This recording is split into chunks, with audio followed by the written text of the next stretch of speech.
Lights were shut off, doors were locked, furniture was pushed to block doors. Students and staff hid in fear. Dozens of ambulances and even life flight helicopters were dispatched. All of this happened at Sanford High School and at least 10 other Maine schools 2 weeks ago because of phoned-in reports about an active shooter. That first 911 call came to the dispatch center in Sanford. A man claimed to be a teacher who was locked inside the school. He said 5 students were shot, and he even described the shooter.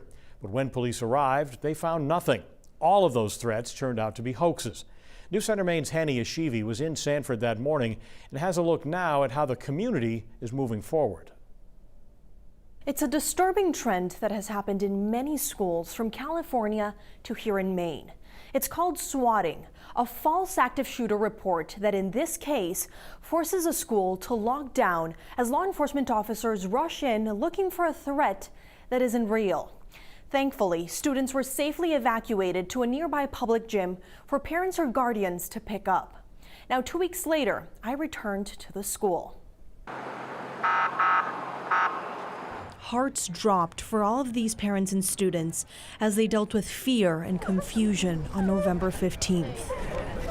I didn't refer to this at all as a hoax because the media is, but for our kids and our staff that day, it didn't feel like a hoax. It was a real scenario until it wasn't. But everything involved in that and all the feelings and the students watching us clear classrooms with guns, moving them to safe locations, and all of that was real for them. And it was real for us.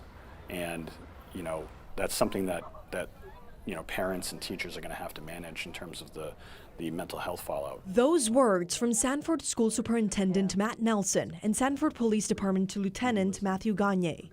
Now, 2 weeks later, the atmosphere at the high school seems pretty normal, but for many, the fear is still very present. Most of our students did return.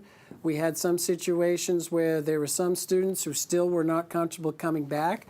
They needed another day or two. Some students that also we're also talking about coming back after the Thanksgiving break. Nelson says Sanford schools are taking this time to make sure if this or something like it happens again, keeping students and family informed is a top priority. In this day and age with social media, I think it's really important as a school for us to be able to communicate timely.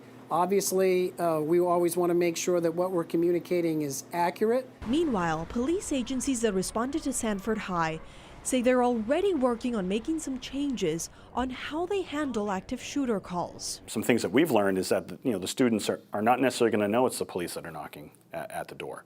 You know, that's one of the things that we've learned from this incident, that some of the students weren't aware when we were knocking and saying that we were the police, that we actually were the police. For Nelson, one of the biggest takeaways he wants students and staff to know is that school is a safe place and that ongoing help is available. We just don't want to say, okay, we provided the service and that was what our responsibility was.